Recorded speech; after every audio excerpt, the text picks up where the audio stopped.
Hello everyone. आपके कई सारे जो कॉल्स और क्वेरीज आते हैं related to NRSM series 15 research analyst examination, उसको रिजॉल्व करने का काम हम इस पर्टिकुलर वीडियो में करेंगे। तो let's start with your very first question. NRSM examination जो है वो 30 जून में अपडेट हुई थी। उसके बाद क्या क्या चेंजेस हुए हैं एनआरएसएम के एग्जामिनेशन में? तो एक्चुअली स्पीकिंग एग्जामिनेशन पैटर्न में कोई भी चेंज नहीं हुआ है। जैसे पहले 100 क्वेश्चन हुआ करते थे एमसीक्यू, वैसे ही अभी भी 100 क्वेश्चन एमसीक्यूज आएंगे। हर एक क्वेश्चन 1 मार्क का होगा। 2 केस स्टडीज यहाँ पे होने वाले हैं। हर केस स्टडी जो है वो 4 मार्क की होगी। अगेन 1-1 मार्क के 4 क्वेश्चन रहेंगे। दैट मीन्स 2 केस स्टडी होगी, 4 into 2, that means 8 mark case studies के लिए रहेंगे। और 92 मार्क्स के जो है वो रेगुलर 1 मार्क ईच वाले एमसीक्यू क्वेश्चन पूछे जाएंगे। 100 मार्क की एग्जाम होगी जो पहले भी हुआ करती थी, दैट मीन्स अपडेट के पहले भी हुआ करती थी। अपडेट जो है आया है वो 30 जून को आया है। आपको लगेगा कि ये वीडियो हम इतना लेट क्यों बना रहे हैं, तो अपडेट वाला वीडियो पहले ही आ चुका है। आपके जो भी क्वेरीज है इसको रिजॉल्व करने का काम एक्चुअली हम यहाँ पे कर रहे हैं, क्योंकि क्वेश्चन उसके बाद भी कई बार आए हैं कि अपडेटेड है क्या, हमारा कोर्स अपडेटेड है क्या, अपडेट होने के बाद क्या क्या चेंजेस हुए हैं। तो शायद हम सोच के चल रहे हैं कि आपने शायद वो वीडियो नहीं देखा है, इसके लिए ये वीडियो बनाने के एफर्ट्स लिए जा रहे हैं। तो एक्चुअली स्पीकिंग अपडेटेड जो क्या हुआ है या अपडेट क्यों होता है कोर्स, मतलब स्टूडेंट्स के दिमाग में ये भी रहेगा कि ये कोर्स अपडेट ही क्यों करता है एनआईएसएम। तो एनआईएसएम की जो एग्जाम है in line with SEBI regulation होती है। दैट मीन्स आपको पता ही है कि आप जो एनआईएसएम रिसर्च एनालिस्ट एग्जाम दे रहे हो, बिकॉज सेबी का प्री रिक्विजिट है। एज एन एनालिस्ट अगर आपको काम करना है, आपको अगर मार्केट में आपको क्लाइंट को रिकमेंडेशंस देने हैं बाय सेल और होल्ड के, तो डेफिनेटली आपके पास NISM series 15 research analyst exam देने के बाद सेबी रजिस्ट्रेशन भी होना जरूरी है। या तो फिर आप किसी सेबी रजिस्टर्ड रिसर्च एनालिस्ट के पास as an research analyst job कर सकते हो। तो ये सारी चीज के लिए आपको एनआईएसएम रिसर्च एनालिस्ट एग्जाम देना इज अ प्री रिक्विजिट। अभी ये एग्जाम में अपडेट क्यों होते हैं? क्योंकि सेबी के रूल्स जो है या सेबी के जो भी चेंजेस, सेबी के रेगुलेशंस में कुछ भी चेंजेस आते हैं, तो उसको इनकॉर्पोरेट एब्जॉर्ब करने का काम जो है वो definitely NISM research analyst exam करने वाले हैं। तो एनआईएसएम की जो स्टडी बोर्ड है या एग्जामिनेशन बोर्ड है, वो उस पर्टिकुलर चेंज को, दैट मीन सेबी ने जो चेंजेस किए अपने रेगुलेशंस को, उसको एब्जॉर्ब कर देती है और अपने कोर्स में उसको इनकॉर्पोरेट करके उसको अपडेट कर देती है। तो वही काम आपके ये वाले एग्जाम में भी हुआ है। कुछ एडवर्टीजमेंट रिलेटेड नॉर्म्स है, वो कुछ चेंजेस हुए हैं। तो वो सारी चीजें हमने हमारे फ्री मटेरियल सेक्शन में रखा हुआ है। आप वहां पे जाके वो अपडेट को चेकआउट कर सकते हैं। तो पहले क्या था, बाद में क्या है, वो भी चीजें आप वहां पे देख सकते हो। एक पीपीटी के फॉर्मेट में हमने उन सब चीज को ऐड किया हुआ है। और अपडेटेड कोर्स भी, जैसे जो भी चेंजेस हुए हैं उसके रिलेटेड जो भी चीजें हैं वो भी हमने इनकॉर्पोरेट की है कोर्स में। एट द सेम टाइम जो मेरा सेबी रजिस्ट्रेशन का जो एक्सपीरियंस था, इन लाइन विद दैट हमने काफी सारे जो रेगुलेशंस है, जैसे रेगुलेशन नंबर 3 से लेके आगे कई सारे रेगुलेशंस, वो सारे रेगुलेशंस उसके साथ वहां पे एक्सप्लेन करके रखे हैं। तो जो रजिस्ट्रेशन का प्रोसेस है या जो प्री रजिस्ट्रेशन और पोस्ट रजिस्ट्रेशन का प्रोसेस, वो सारी चीजें हमने वहां पे एक्सप्लेन की हुई है। तो वो आपको वहां पे देखने के लिए मिल जाएगा। लेकिन प्री रिक्विजिट यही है कि आपको एनआईएसएम सीरीज 15 रिसर्च एनालिस्ट जो है वो एग्जाम क्लियर करनी है। तो उसके रिलेटेड क्या रहेगा, तो डेफिनेटली एग्जाम का पैटर्न चेंज नहीं हुआ है। और पासिंग जो है वो 60 मार्क्स का ही है। नेगेटिव मार्किंग भी यहाँ पे चेंज नहीं हुई है, तो 0.25 ही नेगेटिव मार्क रहेगा। अभी नेगेटिव मार्किंग का कैलकुलेशन कैसे होता है उसके रिलेटेड भी काफी सारे क्वेरीज आते हैं, तो ये यहाँ पे हम लोग रिजॉल्व नहीं करेंगे। इसके रिलेटेड वीडियो हमने पहले ही बना के जो है वो यूट्यूब पे अपलोड किया है। उसकी लिंक जो है हम आपको हमारे इस पर्टिकुलर वीडियो के डिस्क्रिप्शन बॉक्स में दे देंगे, तो आप उसे देख सकते हैं, ताकि आपके जो भी नेगेटिव मार्किंग के रिलेटेड जो भी क्वेरी है वो वहां पे रिजॉल्व हो जाएगा। मतलब कैसे कैलकुलेशन होता है। सेकंड मोस्ट कॉमन क्वेश्चन पूछा जाता है कि कितने क्वेश्चन हमने एग्जाम में अटेम्प्ट करने चाहिए। अभी ये तो आप अगर किसी टीचर को पूछ रहे हैं, because I am a trainer, and definitely मैं बोलूंगी कि आप ज्यादा से ज्यादा क्वेश्चन अटेम्प्ट कीजिए, क्योंकि आपको मार्क्स भी तो ज्यादा चाहिए। आपको 60 मार्क्स चाहिए, मतलब सिर्फ पासिंग मार्क्स चाहिए कि आपको 60 से ज्यादा चाहिए? तो अगर 60 से ज्यादा चाहिए तो आप उस हिसाब से ही आपका जो है वो स्ट्रेटेजी रहने वाली है। हाँ, हमारे कोर्स के बारे में बात करेंगे तो हम बोलेंगे कि हमारा जो मॉक टेस्ट है उसमें 90% अबाव अगर आपको मिल जाते हैं, तो मैं कहूंगी कि आप एग्जाम के लिए रेडी हो चुके हो। तो अगर आपने हमारे एनरोल कर चुके हो पहले भी, अगर आपने एनरोल कर चुके हो और मेरी अगर आपसे बात नहीं हुई है, तो आपके लिए यही सलाह होगी। तो आपके आपके जो मॉक टेस्ट है उसमें आपको 90% अबाव मार्क्स मिलने चाहिए। तभी जाके आप आपकी एग्जाम बुक कीजिए, ताकि आपके पासिंग के चांसेस जो है वो बढ़ जाएंगे। हम यहाँ पे कोई भी गारंटी नहीं दे रहे हैं।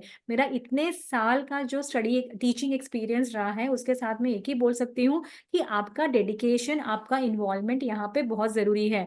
आपको कोई क्वेश्चन बैंक हम दे रहे हैं, इसका मतलब हम सिर्फ आपको एग्जाम में असिस्ट कर रहे हैं। एक जो चीज बहुत अच्छे से होनी चाहिए यहाँ पे वो है कॉन्सेप्ट बिल्डिंग, कॉन्सेप्ट लर्निंग। आपके कॉन्सेप्ट अगर अच्छे होंगे तो एग्जाम पास करने से आपको कोई भी रोक नहीं सकता है। तो कॉन्सेप्ट क्लियरेंस यही सक्सेस की है यहाँ पे। फिर एक सवाल ये भी पूछा जाता है कि हम एमबीए फाइनेंस के स्टूडेंट हैं तो हमें एनआईएसएम का प्रिपरेशन करना चाहिए साइमल्टेनियसली, कि एनआईएसएम मतलब हमारा एमबीए होने के बाद करना चाहिए। तो अभी तक का जो भी हमारा एक्सपीरियंस रहा है और जो भी हमारा कॉन्वर्जेशन रहा है with the students and the MBA college management, हमें अभी तक यही पता चला है कि जो भी आपके कैंपस इंटरव्यूज होते हैं या जो भी आपके प्लेसमेंट होते हैं, वो टाइम पे प्लेसमेंट के टाइम पे यही पूछा जाता है कि आपके पास एनआईएसएम के कौन से सर्टिफिकेशंस है।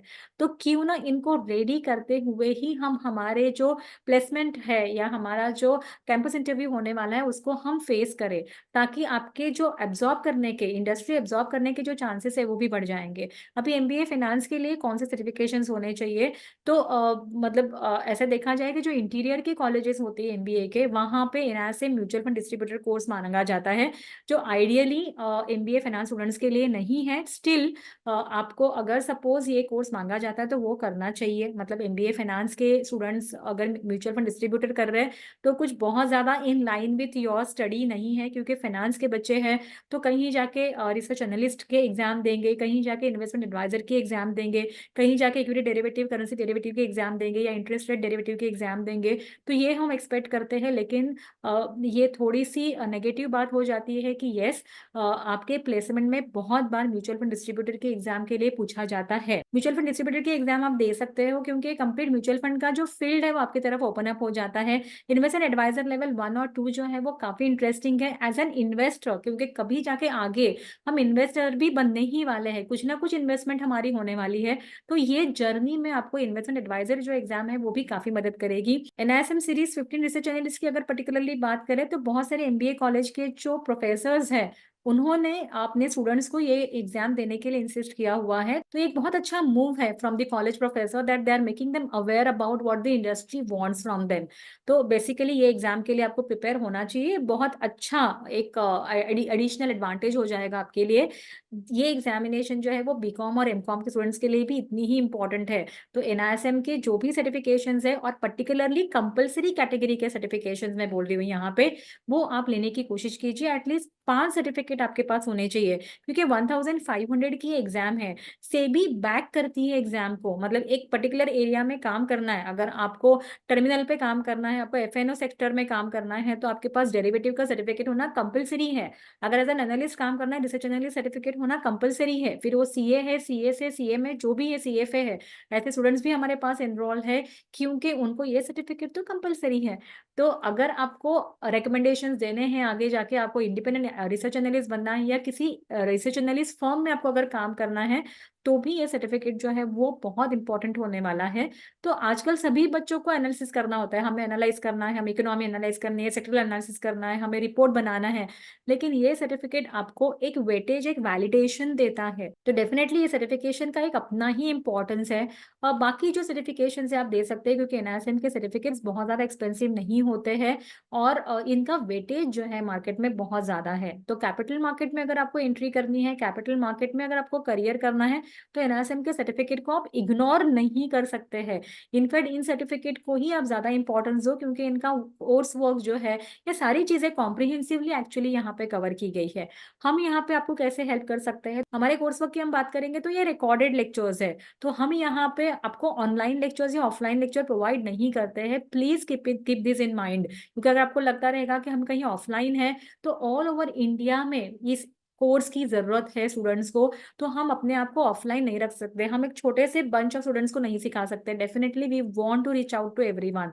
सेकेंडली, हमारा कुछ क्राइटेरिया है, जैसे मैंने बोला, अगर हमारे मॉक टेस्ट है उसमें 90% मार्क अगर आपको आते हैं तो ही हम आपको एग्जाम के लिए रेडी समझेंगे, ये हमारा क्राइटेरिया है। हैंड होल्डिंग हम यहाँ पे प्रोवाइड करते हैं। हैंड होल्डिंग में हम आपको व्हाट्सएप असिस्टेंस देते हैं, मतलब व्हाट्सएप पे हमारा एक स्टडी ग्रुप बना हुआ है, you can be a part of that group, you can post your question over there during the time. Time. अब बहुत सारे स्टूडेंट्स हमने नोटिस किए हुए कि रात में भी पढ़ाई करते हैं, तो whenever query comes in your mind, you can definitely post your query there. We'll try to resolve it as soon as possible. At the same time, we have a alumni in the group, though those are also very much eager to resolve your problem. और जो बाकी students हैं वो भी पढ़ाई कर रहे हैं, तो वो लोग भी आपके क्वेश्चन जो है या क्वेरी रिजॉल्व करेंगे। हाँ, 5 to 7 में इवनिंग में मैं स्टूडेंट्स के क्वेरी हैंडल करती हूँ। तो it is advisable to message me beforehand और to message to the study student coordinator and get this slot booked. तो आप अगर स्लॉट बुक कर लेंगे तो डेफिनेटली आपका वो पर्टिकुलर टाइम पे I will be available to answer your call. तो वहां पे आप आपके जो भी स्टडी रिलेटेड क्वेरीज हैं वो पूछिए। अगर एनआरएसएम या सेबी रजिस्ट्रेशन रिलेटेड आपको कोई क्वेरी पूछनी रहेगी तो डेफिनेटली आप पहले एग्जाम क्लियर करो, उसके बाद ही हम इस चीज के बारे में डिस्कस कर सकते हैं। मैं खुद सेबी रजिस्टर्ड रिसर्च एनालिस्ट हूँ, इसलिए बहुत सारे स्टूडेंट्स एप्लीकेशन डाउनलोड करते विद द इंटेंशन कि हमें यहाँ पे सेबी रजिस्ट्रेशन रिलेटेड कुछ असिस्टेंस मिलेगा। तो एक चीज मैं यहाँ पे कह दूं, हम ये वाला जो प्लेटफॉर्म है, प्रोफेसर शीतल कुंदर एकेडमी, ये जो प्लेटफॉर्म है वो एनआईएसएम रिलेटेड प्रेपरेशन करने के लिए डेडिकेट कर चुके हैं। तो इसके रिलेटेड जो भी क्वेरी होगी वही हम यहाँ पे रिजॉल्व करेंगे। उसके रिलेटेड जो आपका सेबी रजिस्ट्रेशन रिलेटेड कुछ क्वेरी रहेगी, तो मार्केट में काफी सारे कंसल्टेंट है, आई वुड सजेस्ट कि आप उनको कंसल्ट कर सकते हैं।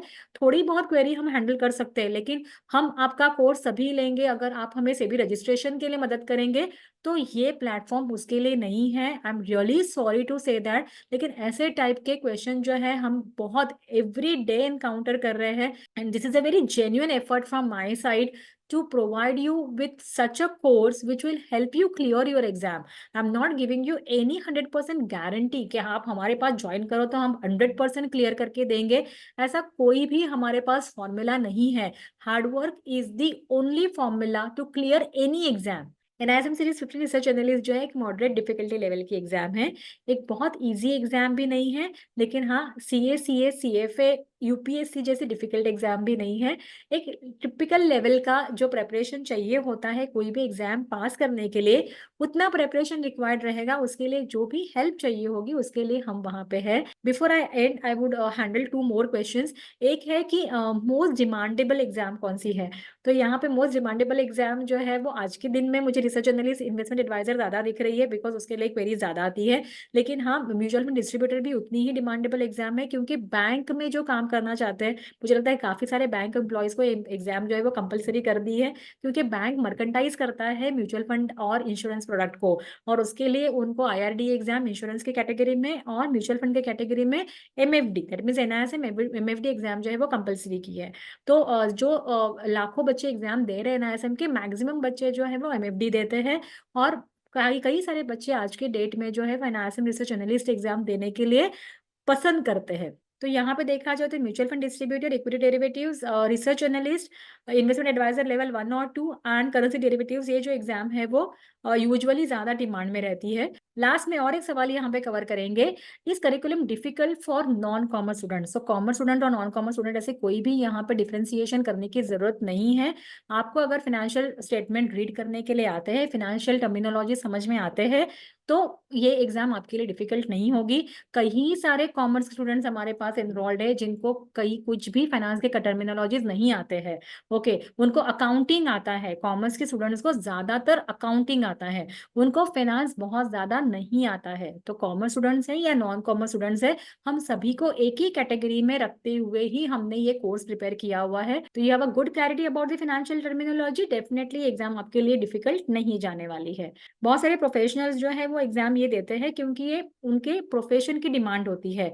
बहुत सारे इंडिपेंडेंट प्रोफेशनल्स है, दैट मीन्स जो खुद का बिजनेस कर रहा है, कोई ट्रेडिंग कर रहा है या कोई म्यूचुअल फंड डिस्ट्रीब्यूट कर रहा है या म्यूचुअल फंड के फील्ड में काम कर रहा है या कोई एडवाइजरी के फील्ड में काम करना चाहते हैं, वो लोग ये एग्जाम देना पसंद कर रहे हैं।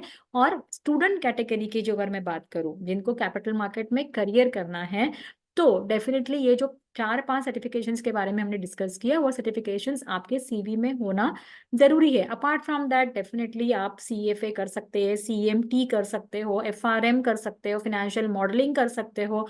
पढ़ने के लिए कोई भी लिमिट नहीं है। लेकिन हम क्यों एनआईएसएम एग्जाम के लिए ज्यादा इंपॉर्टेंस देते हैं, क्योंकि अपने पास ये सारे एग्जाम दे के आए हुए भी बच्चे हैं, क्योंकि उनको अल्टीमेटली एक पर्टिकुलर फील्ड में अगर काम करना है तो वो एग्जाम देनी कंपलसरी है। जैसे अगर आपको टर्मिनल में काम करना है, मतलब एफएनओ में काम करना है, तो आपको इक्विटी डेरिवेटिव्स या करेंसी डेरिवेटिव के एग्जाम देना कंपलसरी है। अगर आपको म्यूचुअल फंड डिस्ट्रीब्यूट करना है तो एमएफडी देना जरूरी है। अगर एनालिस्ट करना जरूरी है, मतलब रिकमेंडेशन का अगर काम करना है तो आपको रिसर्च एनालिस्ट करना जरूरी है।